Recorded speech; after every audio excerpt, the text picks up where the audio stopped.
So, 100 episodes ago, when this podcast was launched, we started with a very simple human question.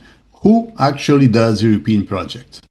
And the first seasons were dedicated to getting to know the real experiences of partners in the ground, uh, on the ground, from local NGOs to cross-border research centers, listening to people actually building innovation all across Europe.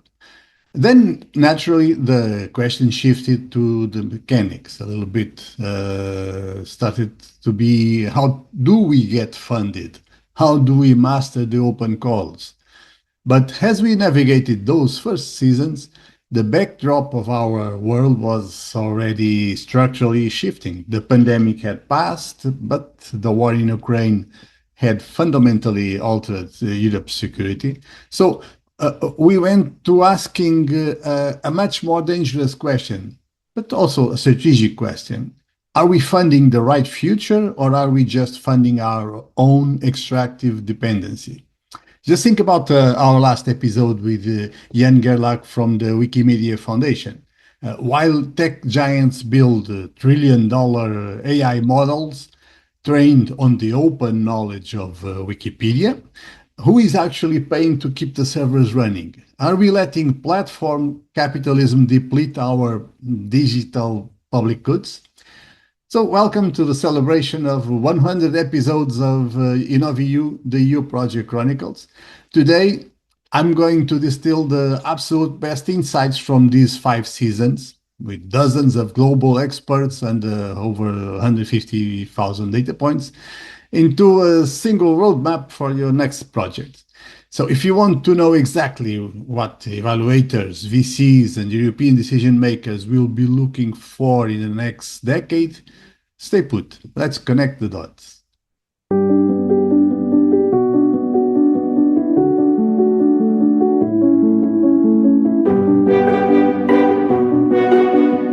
This milestone episode is brought to you by my new book, Transition Science in the Economy. It is the ultimate synthesis of everything we've discussed over these 100 episodes, mapping the green, the digital, the new globalization, the war economy, and the housing crisis transitions. So search for it on Amazon. Thank you to everyone who has supported the book and the podcast so far. So when we launched season one, the focus was tactical and deeply human. We spoke with partners from Italy, Bosnia, Denmark, multiple countries in Europe, in America, in the Americas, South and North, in Africa and Asia.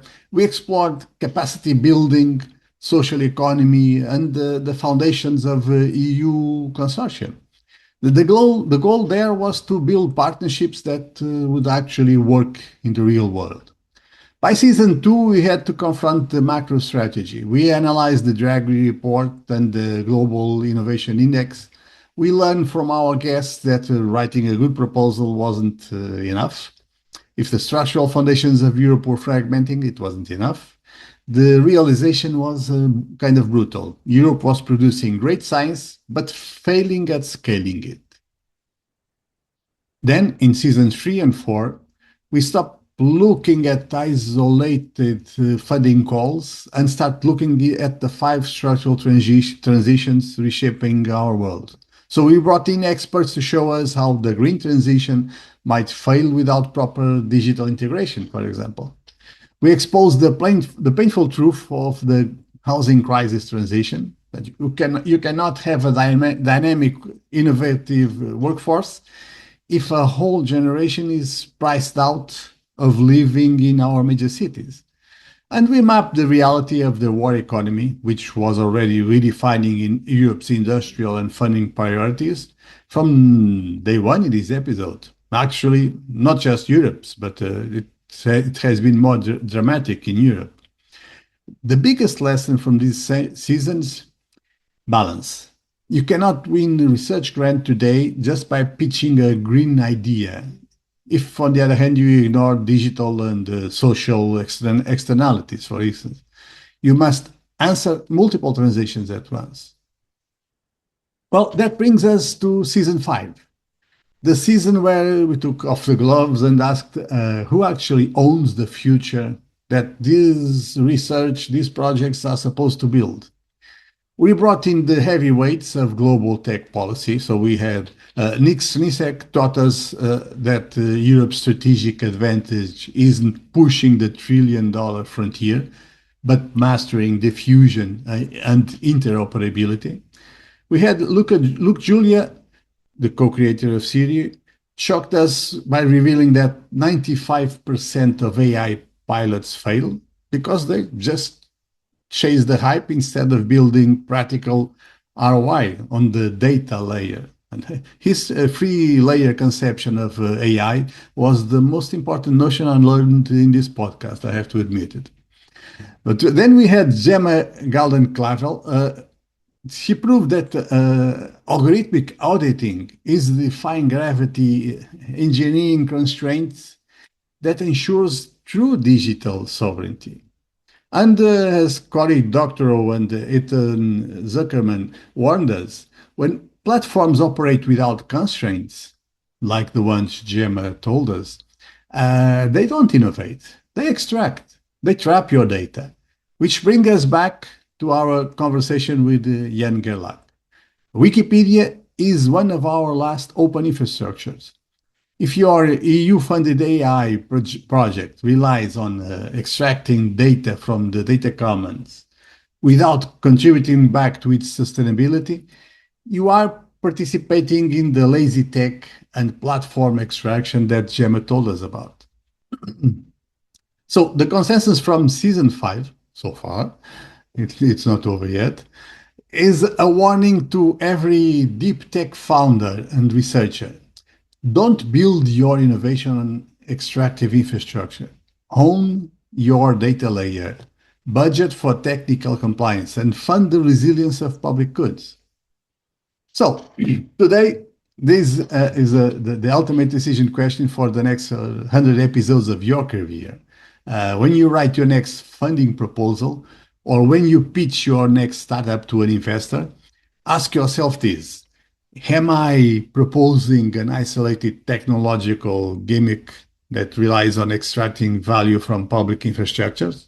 Am I just building another app to tie your shoelaces? Or am I building a resilient, sovereign architecture that really solves the transition gaps? If your project creates a dependency on an American or Chinese mega platform, rethink it. If your project ignores the social externalities on the middle class, maybe you should rewrite it. You must build projects that defy gravity and protect the data commons, going back to Gemma and Jan. So, 100 episodes to the incredible guests who shared their mind with us, from researchers in small European towns sharing their daily struggles to the pioneers of global tech. To all of them, thank you. Thank you very much for being here.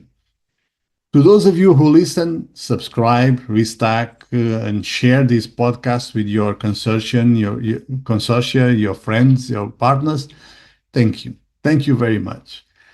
You can search the playlist where you find the guest names and teams per episode in the Substack post. The link to that post is in the video, the show description. And in that post, you have links to every platform. And, well, please read Transition Science in the Economy. We are just getting started. My name is Fernando Gaspar, and I hope to keep building projects that don't just get funded, but projects that really transform the world. See you in episode 200.